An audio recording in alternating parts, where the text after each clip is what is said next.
ओम शांति। यह मुरली 24/10/1975 की है। आज की अव्यक्त मुरली का शीर्षक है शक्तियों का विशेष गुण निर्भयता। शिव शक्ति सेना के सर्वोच्च अधिपति सर्वशक्तिवान शिव बाबा ने पंजाब व गुजरात जोन की शिव शक्तियों को संबोधित करते हुए ये मधुर महावाक्य उच्चारे।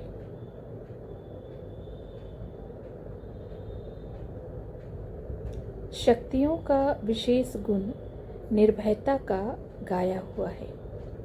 वह अपने में अनुभव करती हो। निर्भय सिर्फ कोई मनुष्य आत्मा से नहीं, लेकिन माया के वार से भी निर्भय। जो माया से घबराने वाली नहीं, उसको शक्ति कहा जाता है। माया से डरती तो नहीं हो। जो डरता है वह हार खाता है। जो निर्भय होता है उससे माया खुद भयभीत होती है, क्योंकि भय के कारण शक्ति खो जाती है और समझ भी खो जाती है। वैसे भी जब किसी से भय होता है तो होश हवास गुम हो जाते हैं। जो समझ होती है वह भी गुम हो जाती है। तो यहाँ भी जो माया से घबराते हैं उनकी माया से समझ खो जाती, इसलिए वे माया को जीत नहीं सकते। तो जैसा नाम है शक्ति सेना, तो जब शक्तिपन की विशेषता निर्भयता प्रैक्टिकल में दिखाई दे तब कहेंगे शक्तियाँ। किसी भी प्रकार का भय है तो उसे शक्ति नहीं कहेंगे। अबला जो होती है वह सदैव अधीन होती है, वह अधिकारी नहीं होती। आप तो अधिकारी हो ना, भय के कारण अधीन तो नहीं हो जाएंगी। तो पंजाब की शक्ति सेना ऐसी निर्भय है। जब से ब्राह्मण बने हो तो माया को चैलेंज दी है कि आओ माया, जितना वार करना हो उतना करो, मैं शिव शक्ति हूँ। माया के परवश होना अपनी किसी कमजोरी के कारण होता है। जहाँ कमजोरी है वहाँ माया है। जैसे जहाँ गंदगी है वहाँ मच्छर जरूर पैदा होते हैं, वैसे ही माया भी जहाँ कमजोरी होती है वह वहीं प्रवेश होती है। तो कमजोर होना अर्थात माया का आह्वान करना। खुद ही आह्वान करते और खुद ही डरते, तो फिर आह्वान करते ही क्यों हो? यह नशा रखो कि हम हैं ही शिव शक्ति सेना। कल्प पहले भी माया पर विजयी बनी थी, अब भी वही पाठ फिर रिपीट कर रही हूँ। कितनी ही बार के विजयी हो। जो अनेक बार का विजयी है वह कितना निर्भय होगा? क्या वह डरेंगे? शक्तियों ने बाप को प्रत्यक्ष करने का नगाड़ा कौन सा बजाया है? कुंभकर्ण को जगाने के लिए बड़ा नगाड़ा बजाओ। छोटा नगाड़ा बजाती हो तो कुंभकर्ण करवट तो बदलते हैं, अर्थात अच्छा तो करते हैं, परंतु फिर सो जाते हैं। तो उन्हों के लिए अब छोटे मोटे नगाड़े से काम ना होगा, इसलिए बार बार संपर्क बढ़ाना पड़े। उन्हों का दोष नहीं, वह तो गहरी नींद में है। तुम्हारा काम है कोई विशेष प्रोग्राम बनाए उन्हों को जगाना। प्रवृत्ति में रहते अपने को सेवाधारी समझने से ही बाप को सदा साथी बना सकेंगे। पंजाब से आए हुए गोपों से मुलाकात करते समय अव्यक्त बाप दादा ने ये मधुर महावाक्य उच्चारे।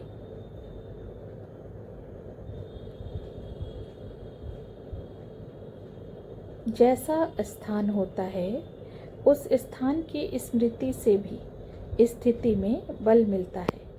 जैसे मधुवन निवासी कहने से फरिश्तापन की स्थिति ऑटोमेटिकली हो जाती है।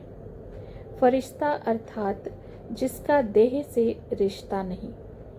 तो जो भी देह के रिश्ते हैं वह सब यहाँ भूल जाते हैं। थोड़े समय के लिए भी यह अनुभव तो करते हो ना।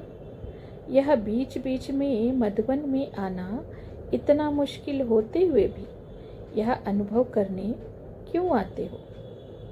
बार बार यह अनुभव तो कराया जाता है।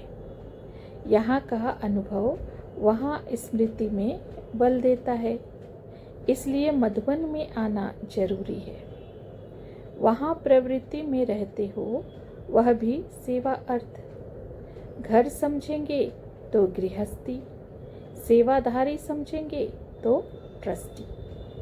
गृहस्थी में चारों ओर के कर्म बंधन खींचेंगे, सेवाधारी समझेंगे तो ट्रस्टीपन में मेरापन खत्म होगा। गृहस्थी में मेरापन होता है। मेरापन बहुत लंबा है। जहाँ मेरापन है वहाँ बाप नहीं हो सकता। जहाँ मेरापन नहीं वहाँ बाप है। गृहस्थीपन में हद के अधिकारी बन जाते हो। मेरा माना जाए, मेरा सुना जाए और मेरे प्रमाण चलना चाहिए। जहाँ हद का अधिकार है वहाँ बेहद का अधिकार खत्म हो जाता है। अब बीती को बीती करके फुल स्टॉप लगाते जाओ।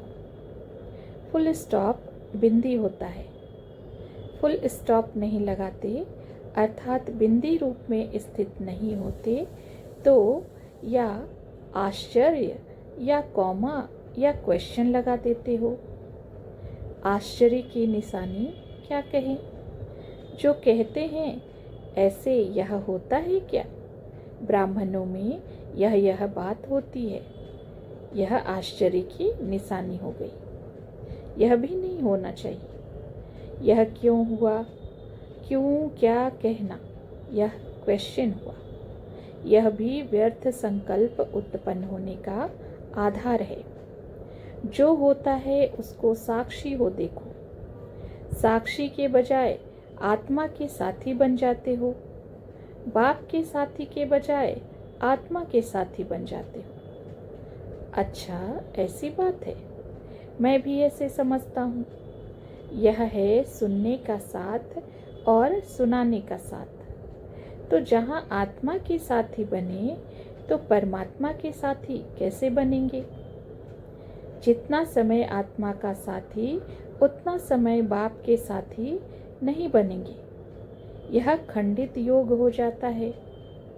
खंडित चीज फेंकने वाली होती है। वही मूर्ति जो पूजने योग्य होती है, जब वह खंडित हो जाती है तो उसकी कोई वैल्यू नहीं होती।